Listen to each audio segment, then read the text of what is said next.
मोघाम नाही बरं, याचा अर्थ खूप गोड असतो. नाग बीज एक अवचित पाहिलं राव झाड, झाडाच्या पायथ्याला एक वड, वडाच्या पायथ्याला मड, मडाच्या पायथ्याला घोड, घोड करत पृथ्वीची दौड. ते घोड कसं असेल तरी सांगा, अरे पंचामध्ये गोष्ट मांडली एक प्रसंगा रे रामा रे रामा रे रामा. ऐकलं ना तुम्ही? त्याचा अर्थ आहे का किती गोडे. नाच मी एक अवचित पाहिलं राव झाड, झाडाच्या पायथ्याला वड, मुळ्या. या झाडाचा पायथा उलटा आहे, डोकं म्हणजे झाडाचं पायथा आहे. सगळं सिस्टम इथून ऑपरेट होत. डोकं खराब झाल्यावर माणूस काहीच कामच राहत नाही. या वेळेवणी करायला तो डोकं खराब झालं गेले, सिस्टम खराब. झाडाचा पायथा डोकं, डोक्याचा पायथ्याला मड, मड म्हणजे जे इंद्रिय सुप्त अवस्थेत गेले ते मड मिलेली. त्याच्या पायथ्याला घोड, मन, मन नावाचं घोड इतर. ते घोड करतं पृथ्वीची दौड. मन नावाच्या घोड्याला फिरायला तिकीट लागत नाही, कुठेही हिंडून येत. ते घोडं कसं असेल तरी सांगा. मेंदूच्या डॉक्टरला जाऊन विचारा, तुम्ही लय ऑपरेशन केले म्हणा, मन दिसलं तुम्हाला कसं सांगा सापड. ते घोडं कसं असेल तरी सांगा. पंचामध्ये गोष्ट मांडली, पंच किती तत्वाचं बनलं. एक प्रसंग आत्मा किती आहे असं आहे. एकच सांगितलं असे नाही, मला देवीची बी येते, देवीची बी उद्या काय करावं तुम्हाला. सगळंच एका पाकिटात नसते सांगत. हळूहळू ढाळे ढाळे एका पाकिटात काय काय कडे.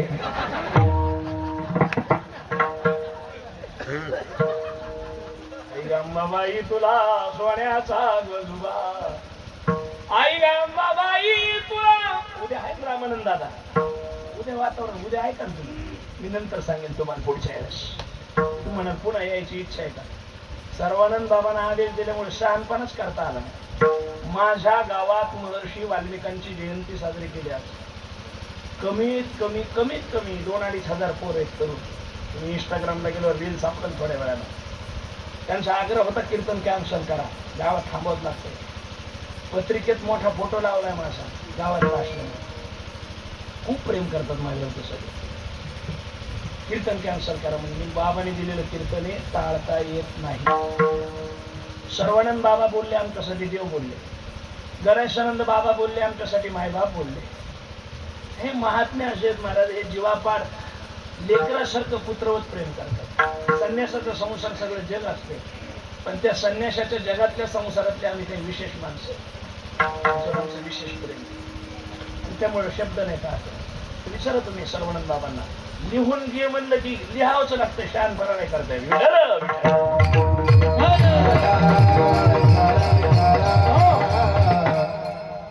रावण म्हणला विभीषण म्हणला दादा आता मी काय केलं पाहिजे सांग म्हणे. तू खरा माणूस म्हणे माझी.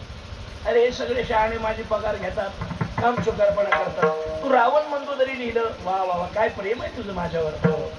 सांग म्हणे या क्षणाला मी काय करू. म्हणे दादा खरं सांगतो, धनधारा पुत्रजन बंधू सोय रे भीष्म, सर्व मिथ्या हे जाणून शरण रिघाया देवासी. सगळं सोडा म्हणेन देव जोडा. हे बायका पोरं संपत्ती हे तो संपत्तीचे वारे साजोगारे जाईल. पुत्र बंधू कांत संपत्ती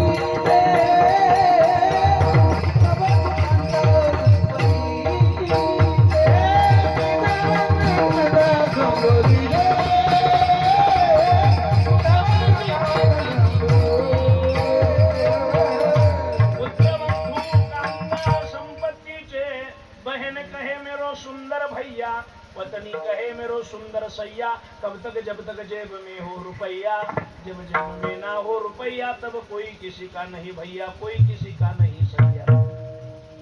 जीवन तो भैया एक रेल है, कभी पैसेंजर तो कभी मेल है. अच्छे कर्मों की टिकट कटा लेना, पूछे तो टीटी दिखला देना, बिना टिकट तो सीधी जेल है, कभी पैसेंजर तो कभी मेल है. संपत्तीचे वारे साचोकारे जाईल सगळं सोडा म्हणेन देव जोडा. महाराज रावणाला तो शब्द काही पचला नाही. विभीषण जो माझा शत्रू आहे त्याच्या पाया पडायला लावतोस मला. लात मारली महाराज विभीषणाच्या छातीवर. Point be noted. अधोरेखित करा वाक्याला. तुकोबरायच्या दृष्टिकोनातून रावणानं विभीषणाच्या छातीवर मारलेली लात म्हणजे रावणाला रावणाच्या जीवनात सुचलेली सगळ्यात मोठी दुर्बुद्धी. प्रमाण रामचरितमानस. साधू अवज्ञा तुरत भवानी कर कल्याण अखिल के हानी. साधूचा केलेला अपमान समूळ विनाशाचं कारण म्हणत असतो. देवाचा अपमान केला तर देव ऐकून घेतो. साधूचा अपमान केल्यावर देवाला सुद्धा सहन होत नाही. सहा तर त्या गोविंदा नाही त्याचे. म्हणून ज्याला बुडायचं असेल त्यांना साधूला डोकं लावायचं. साधूच्या नादी लागला की देव खळटून खोटा उपटितो. काही ठूत नाही खोट्यावर महाराज. देवाचं गणित आहे. म्हणून विभीषणाला जी लात मारली ना रावणानं ही विभीषणाच्या जीवनात सुचलेली दुर्बुद्धी आहे. आणि त्याच्यामुळे तो संपला. म्हणे अशी दुर्बुद्धी देवा या हरिभक्ताच्या साधकाच्या वैष्णवाच्या जीवनामध्ये कधी उत्पन्न होऊ देऊ नको. एवढीच एक इच्छा आहे. कारण रावणासारखा विद्वत प्रचूर गेला या कारणामुळे. म्हणून दुर्बुद्धी ते म्हणा कदा डुबजो नारायणा. त्याच्या बदल्यात हवं तर आता मजाई शेकरी तुझे पायी चित्ती धरी. का वाटतं म्हणे तुकाराम महाराज म्हणे उपजला भाव तुमचे कृपे सिद्धी जाऊ. हा उत्पन्न झालेला भाव आहे. बघा भाव उत्पन्न होणं हे आपल्या मनाची व्यक्तिगत इच्छा आहे.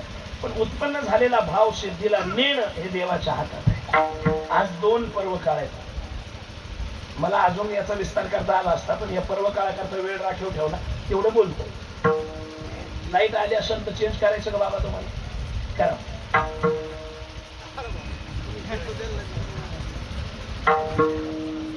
हा ओके. 2 पर्व काळ आहेत. तुम्ही इच्छा करणं तुमचं व्यक्तिगत मत आहे. पण केलेली इच्छा पूर्णत्वाकडे नेणं देवाच्या हातात.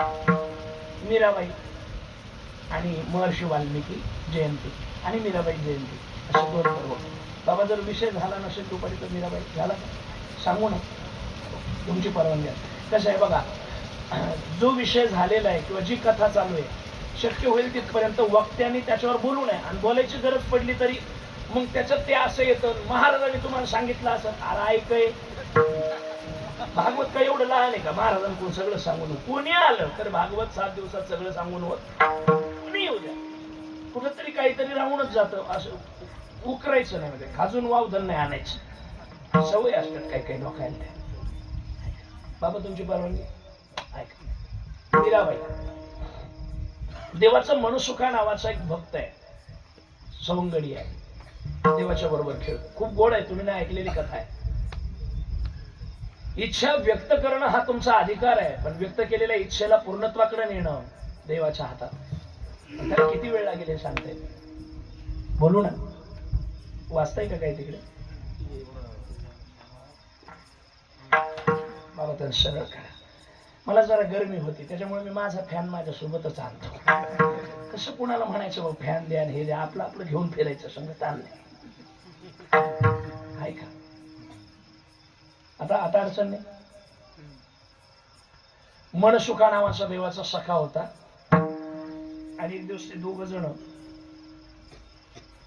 आणि अनेक काही सवंगडी असे खेळत होते. खेळता खेळता मनसुखा अचानक खेळ सोडून जायला नाही. भगवान कन्हैया ने मनसुखा से पूछा कि भैया मनसुखा कहाँ जा रहे हो? अरे बोले कन्हैया हम जा रहे ससुराल. हिंदी कळते ना तुम्हाला? तुमची इच्छा असेल तर बोलतो मी. तशी हिंदी बरी आहे ना माझी. मारबीर खात नाही काळजी नका. नाही तर हिंदी कसं आहे अभी मैं अंबड़ में जाके आता मेरी साइकिल तेरी वाटे में राहू दे. 2-3 भैंसा लेने के 4 एक कड़वे के भाव बहुत बढ़ गए. भाई कहा कि हम ससुराल जा रहे हैं. भगवान ने पूछा कि मनसुखा पहले ये तो बताइए ससुराल क्या होता है? अरे बोले कन्हैया तुझे पतो ना है ससुराल क्या होता है? बोले ना पतो ना है मुझे. बोले ससुराल का मतलब होता है पत्नी का मायका. ससुरालचा अर्थ होतो म्हणे बायकोचं माहेर. आणि मी चाललो म्हणे माझ्या बायकोच्या माहेरी. कशाला म्हणे माझ्या बायकोला आणायला. ते कृष्णाने विचारलं जे पत्नी का होती भैया? लहान होतं ते म्हणे ते तू बायकोला आणायचं ना. बायको काय राहायची म्हणे बायको भाई को कैसा म्हणते, अरे वो होती है बोले जो ब्याह के बाद आती है ना, जिससे ब्याह किया जाता है ना, वो पत्नी होती है। बोले कन्हैया अब ये उल्टो सुल्टो विचार है, बता ना मनसुखा ये पत्नी का होती है? चिड़ले में जा बोले तुझे मैया से जाके पूछ रहे जसोदा मैया से, वो बताएगी तुझे। जाय म्हणे यशोदेला जाऊन विचार। ते वक्ते बाबांना कोणीतरी प्रश्न विचारला एकदा, म्हणे बाबा एवढं तुम्ही रूप पाहता लोचणी सुख झाले हो 6 जणी 6 जणी असं म्हणता म्हणे। आता मूळ तो 6 जणी शब्द आहे, 6 जणी म्हणजे मैत्रीण, तुम्ही म्हणता म्हणे 6 जणी 6 जणी, या 6 जणी कोण आहे म्हणे बाबा? वक्ते बाबाला म्हणे, वक्ते बाबा म्हणे एक मपली माय एक तुपली माय। बाबा या 2च झाल्या, बाकीच्या 4 जणी कोण आहे? तुझ्या माय नवनीच्या।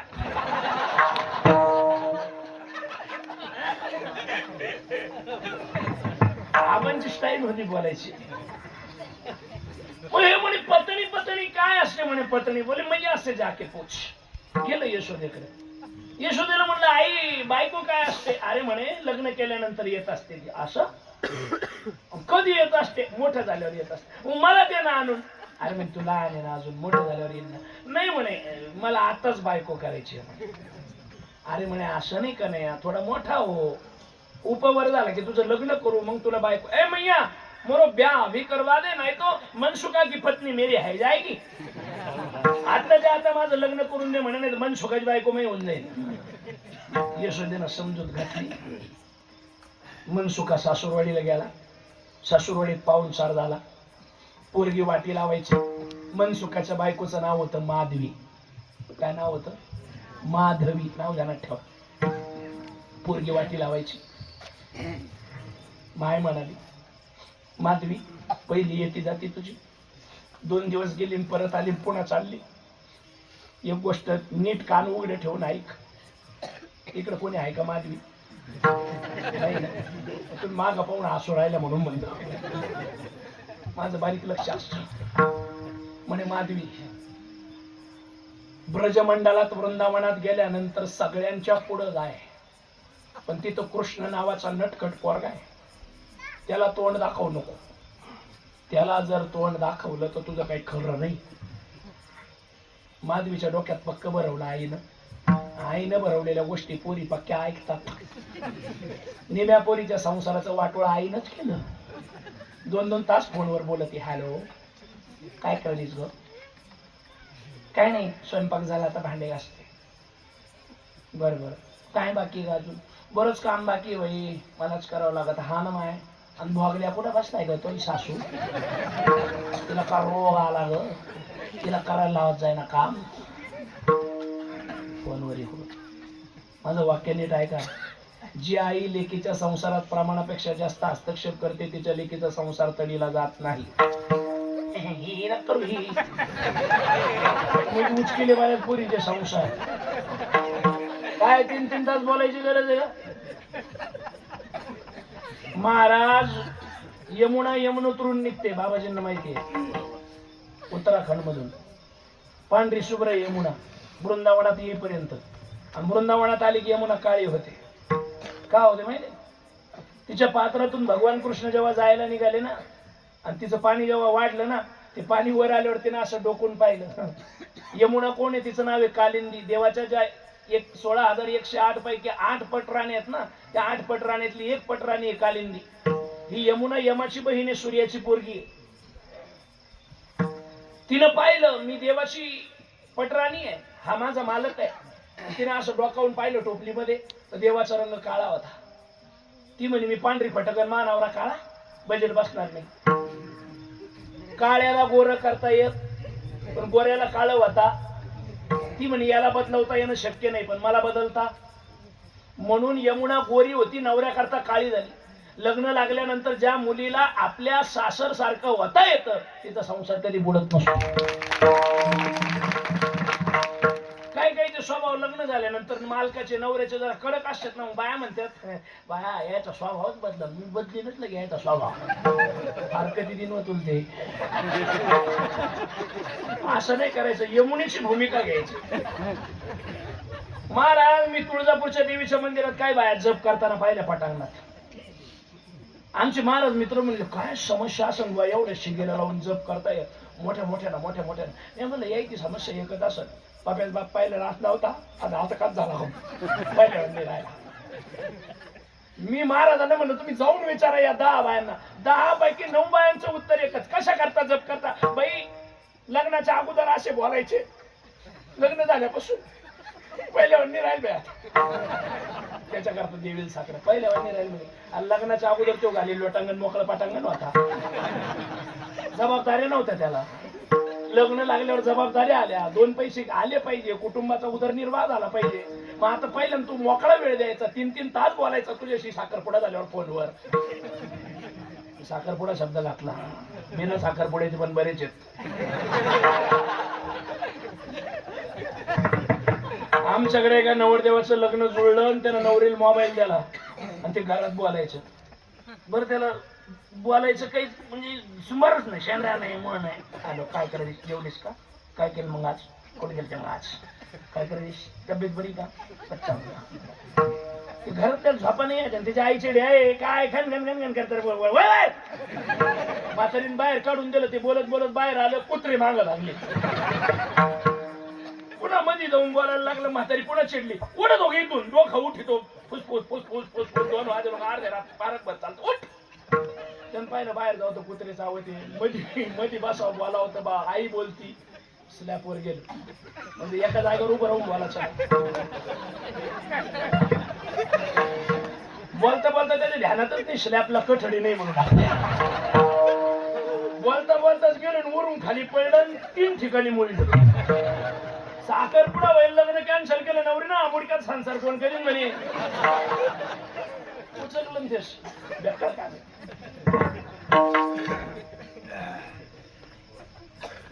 अशा गप्पाला सांगता येतात मला. माझ्या गुरुजींना विनोदाची खान म्हणजे तुम्ही घरी गेल्यावर बी हसताना एवढ्या गप्पा आहे माझ्या.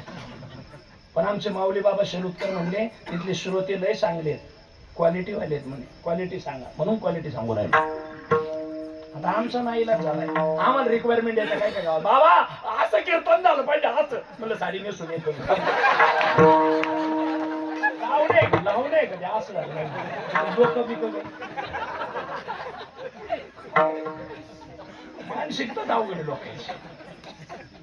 बेकार कामेला सर बाबा. मग बायकोला नवऱ्यासारखं होता आलं पाहिजे. नवऱ्याचा स्वभाव बदलायच्या भानगडीत पडायचं नाही, आपण बदलून घ्यायचं आणि त्याच्यासारखं व्हायचं. व्यवस्थित चालू. यमुना गोरी होती, काळी झाली कोणा करता, नवऱ्या करता. सांगितलं माधवीला, म्हणे माधवी सगळ्यांना तोंड दाखव पण कृष्णाला नको दाखव. तिच्या डोक्यात पक्क आईनं शिकवलं होतं. आली गाडीत बसली, बैलगाडीत, आणि बैलगाडीत बसल्या बसल्या नवरा काय म्हणला माहितीये, माधवी वृंदावनात गेल्यावर बाकीचं काही नाही केलं तरी चालेल, पण माझा एक मित्र आहे कृष्ण, आणि त्याला तुला बघायची खूप इच्छा आहे. बघा आता गंमत. आई काय म्हणली, त्याला तोंड दाखवायचं. नवरा म्हणला माझ्या मित्राला तुला बघायची खूप इच्छा आहे, एकदा फक्त त्याला हाय हॅलो बाय एवढं फक्त, नमस्कार प्रणाम राधे राधे. आपल्याकडे जशी फॉर्मॅलिटी असते ना, हाय विदेशातली, नमस्कार राम राम श्री राधे. सांगितलं माधवी म्हणे फक्त एकदा तो भेटला ना त्याला राधे राधे म्हण, नमस्कार कर, एकदा त्याला बोल म्हणे. तेच पडला तिला. आईनं सांगितलंय वाचून राहा. नवरा म्हणतो काय करा. नवरा बैलगाडी चालवत होता, अशी तट्टा असतो ना बांधलेला, असा तो बांधलेला, ती अशी पाठीमागे बसलेली पदर घेऊन. अरे कन्हैया रस्त्यातच, मनसुखा अल्ले बोले कन्हैया तेरी भाभी आ गई, मुख देख लीजिए. उडी मारून बैलगाडीत गेलं. म्हणलं वहिनी, वहिनी डोक्यात फिक्स होत. हे इकडून आलं की तिकडे तोंड करायचे, ते पलीकडून गेलं की इकडे तोंड करायचे. ते असं वाकून बघायला लागले, मुंडका खाली घालायचे. प्रयत्न करूनही माधवीनं देवाला तोंडच दाखवलं नाही. लालच झाला देव. त्याचं एक धोरण आहे महाराज, जे त्याला त्रास देतं ना त्याला त्रास द्यायला, जास्तीचा त्रास द्यायला खूप आवडतं. ते म्हणलं मला कृष्ण म्हणतात म्हणे. थांब 2 दिवस. कोणत्याही गल्लीनं हिंडायला गेली गावात, प्रत्येक गल्लीत कृष्णाची चर्चा. ते बायकाला म्हणायची पाहत आले का तुम्ही, तुम्हाला काही दुसरं सुचत का नाही का, कोणत्या गल्लीत कृष्ण कृष्ण कृष्ण. आणि तंद्रीच लागली महाराज तिला. देवानं अशी जादू केली, दररोज गवळणी 3:30-4च्या नंतर यमुनेवर पाणी आणायला जायच्या. 2:30 वाजता जाग आली तिला. मोठा पाण्याचा घडा घेतला आणि पाणी भरायला यमुनेवर गेली. पाण्याचा हांडा भरला, पाहिला आजूबाजूला कोणीच नाही. म्हणले या बाया मला उशीर झाला काय, कोण सगळ्या गवळणी निघून गेल्या काय, जाऊ दे म्हणे उशिरा तर उशिरा, पण आता उचलू कोण लागल. 5 वर्षाच्या त्या बालकाच्या स्वरूपामध्ये देव असा पैंजण घालून पुढे आला. तिने बघितलं कोणाचा तरी पोरगा, ए म्हणे इकडे मला उचलू लाग म्हणे. देवानं ती घागर धरली, तिनं घागर उचलली. आणि घागर उचलता उचलता हे शहाणं ते असं घागर उचलता उचलता जेवढी वर घागर जायची तेवढी उंची वाढवायची. एवढंच होतं. तिच्या एवढं झालं. तिच्या डोळ्यात डोळे घालून बघितले. त्याला दृष्टादृष्ट होणे म्हणतात. आणि त्याचा फटका लय बेकार असतो. म्हणून नवरदेवाच्या नवरीच्या मध्ये अंतरपट धरला जातो. दृष्टाद्रष्ट वधूवरान दिसले नाही पाहिजे एकमेकांना. अंतरपट धरणारा नवरदेव खाली खाली खाली खाली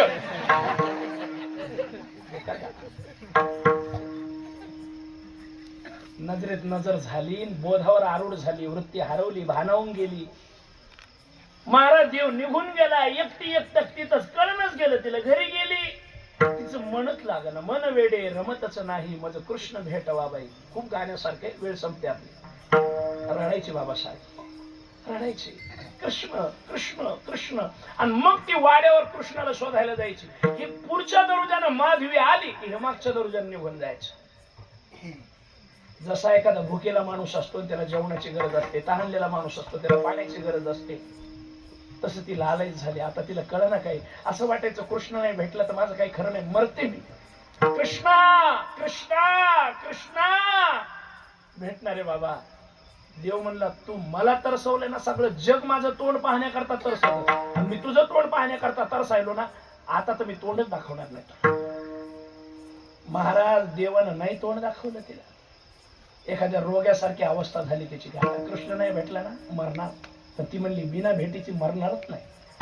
शेवटी एक प्रसंग तिच्या जीवनात आला. देवानं गोवर्धन उचलला होता. ती म्हणली आता तर आडून बसलाय ना म्हणे असा एका जागेवर, आता कुठं फिरवशील तोंड, हा आता तर बघतेच तुला. गर्दीतून वाट काढत काढत काढत माधवी पुढे आली. रसाळ बाबा देवाचं तोंड असं तिकडं होतं. देवानं पाहिलं माधवी आली. फिरलं ना माग. माधवी पलीकडून गेली गर्दीतून. पुन्हा फिरलं इकडं. हात जोडले म्हणले हे पाय कृष्ण तर शेवटचं विचारते म्हणे तू ठीक आहे ना, तुला तोंड नाहीच दाखवायचं ना मला, नको दाखव, पण किती दिवस किती वेळ किती वर्ष मला तरसवणार आहे ते तरी सांग ना. अरे आशा तरी मुडल ना माझी. तू मला सांग कधी भेटणार आहेस. पुन्हा तुझ्या वाट्याला नाही यायचे तेव्हाच भेटील. देव म्हणाले एक युग तुला माझ्या भेटीची प्रतीक्षा करावी लागेल. माधवी म्हणली मान्य आहे मला. गवळणीच्या रूपात जगली आहे. काय नको आहे. गवळणीच्या रूपात जगली. शेवटी आपला देह सोडला. जैसे किसी खेत में बीज बोना हो तो खेत तैयार करना बहुत जरूरी होता है. अच्छा खेत जो तैयार होता है उपज के लिए, उसमें अच्छे बीज बोए जाते हैं और फिर वो पौधा वहां से बाहर निखरता हुआ बाहर निकलता है. तसं चांगलं क्षेत्र कुठेतरी शोधावं याच्याकरता माधवीनं देह ठेवला.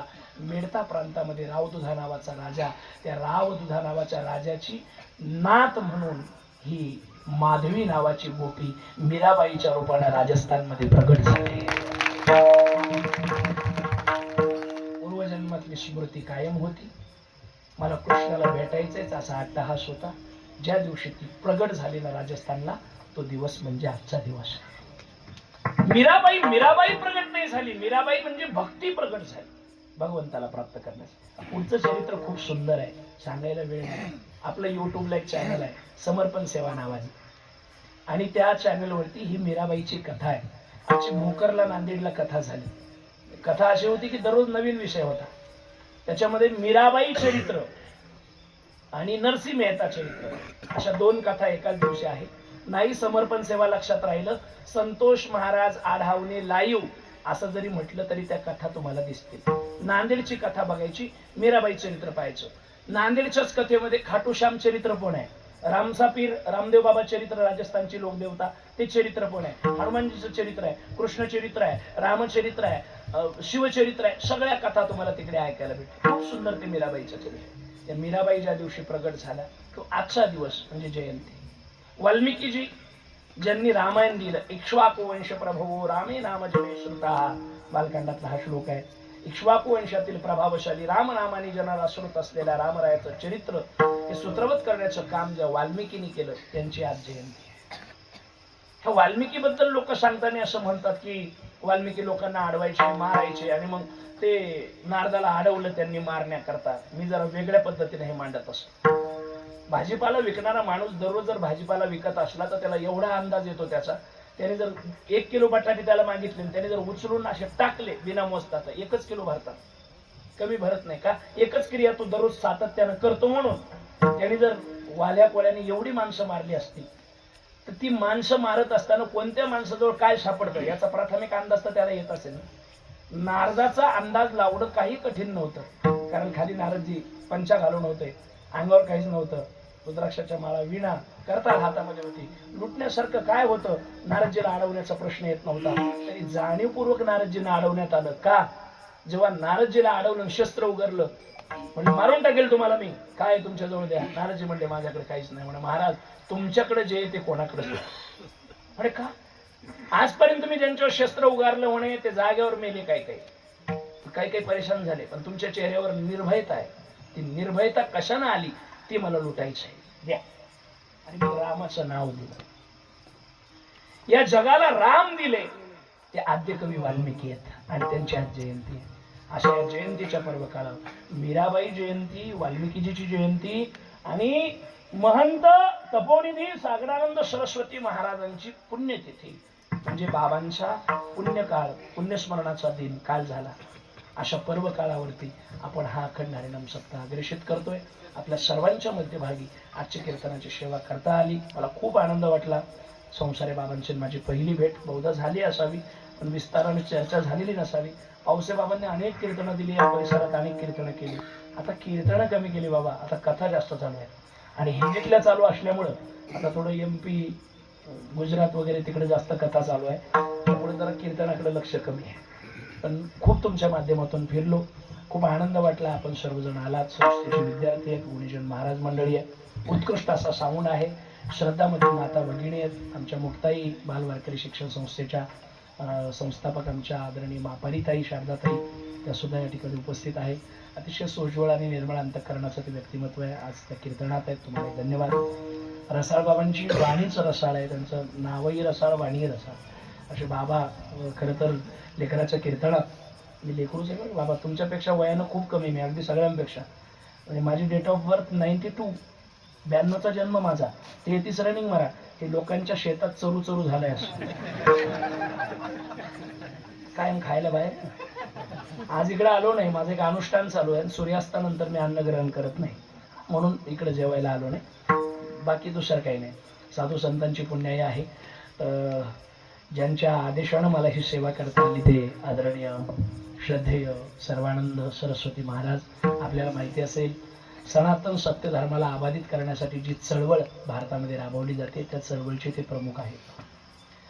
आपल्याला कल्पना असावी, उत्तर प्रदेशला जो प्रयागराजला महाकुंभ झाला, त्या कुंभामध्ये योगी आदित्यनाथजीच्या सोबत जे कायम चालायचे ते आदरणीय सर्वानंद सरस्वती महाराज.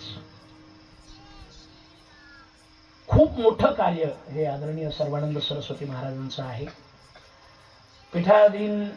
पीठासीन ब्रह्मलीन संत बालयोगी काशीगिरीजी महाराज यांची जी गादी आहे उत्तराधिकारी, महादेव महाराज आणि सर्वानंद बाबा हे तिथलं कार्य पाहतात. बाबांच्या जन्मभूमीला त्यांचा आश्रम आहे. आणि गणेशानंद बाबांना कोण ओळखत नाही. अंबरून वासर आले चाडते जवा गाय, तवा मले तिच्यामध्ये दिसते माझी माय. मी गणेशानंद बाबांना पाहिलं की माझी माय भेटल्यासारखं वाटतं मला. त्या महात्म्याच्या चेहऱ्यावर एक दिव्य छटा आहे, एक आभा आहे, एक तेज आहे आणि एक वात्सल्याचा भाव आहे.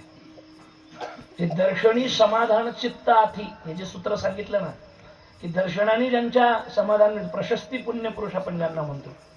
तर पुढे मोठ्या बाबांच्या सानिध्यामध्ये गणेशानंद बाबा ते आनंद आखाड्यांचं काम करतात, ते सचिव आहेत. त्यांच्या चेहऱ्यावरच एक अशी आभा आहे.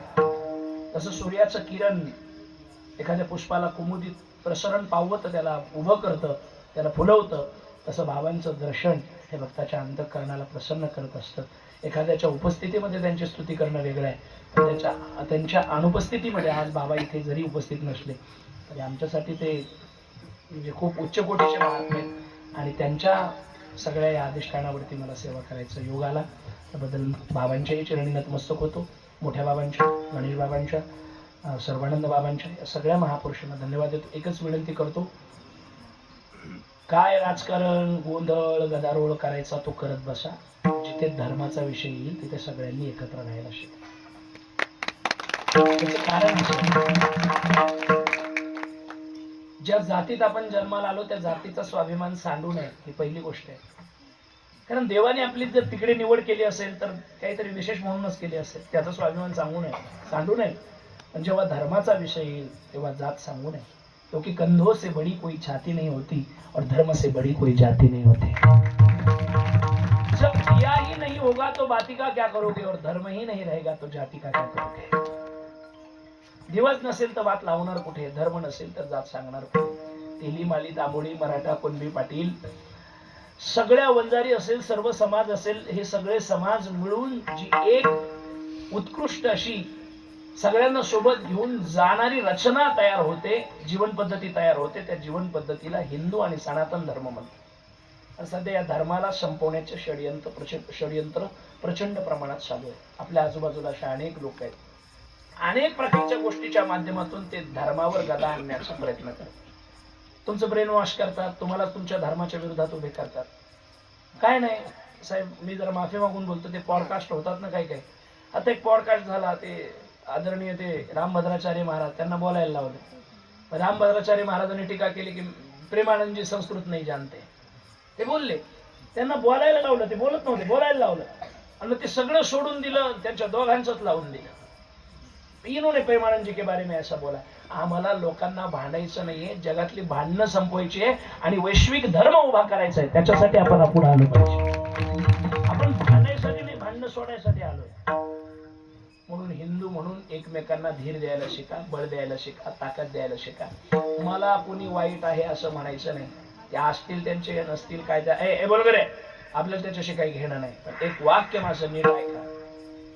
हे जर असंच सगळं चालू राहिलं ना माझ्या मावल्यांनो, दादांनो, येणारा काळ आपल्यासाठी एवढा कठीण असेल की आपण त्याची पुष्कळशी कल्पना सुद्धा करू शकत. बाकीच्या लोकांच्या धर्मामध्ये त्यांच्या धर्माची तत्व आणि त्यांची मूल्य त्यांना शिकवली जातात, मूल्य शिक्षण दिलं जातं सकाळी सकाळी. आमचं काय, त्या धर्मातल्या लोकांच्या पैकी कुठलाच मुलगा, कुठलाच माणूस त्यांच्या धर्माच्या विरोधात बोलत नाही. आपले किती दाखवू तुम्हाला? ठीक आहे, मी असं म्हणत नाही सगळेच चांगले असतील, सगळेच वाईट असतील असं नाही. सगळ्या फळामध्ये एखादं फळ किडकं सडकं असतं, म्हणून सगळ्या फळाचा त्याग करायचा नसतो. जे किडलंय सडलंय त्याला बाजूला काढायचं असतं. जे चांगलं असलंय त्याला प्रस्तुत करायचं असतं, त्याला जगायचं असतं, त्याला वागवायचं असतं, जगवायचं असतं. हे कधी शिकणार आहे आपण हिंदू लोक? म्हणून एक सगळ्यात महत्वाची जबाबदारी तुमच्याकडे आहे.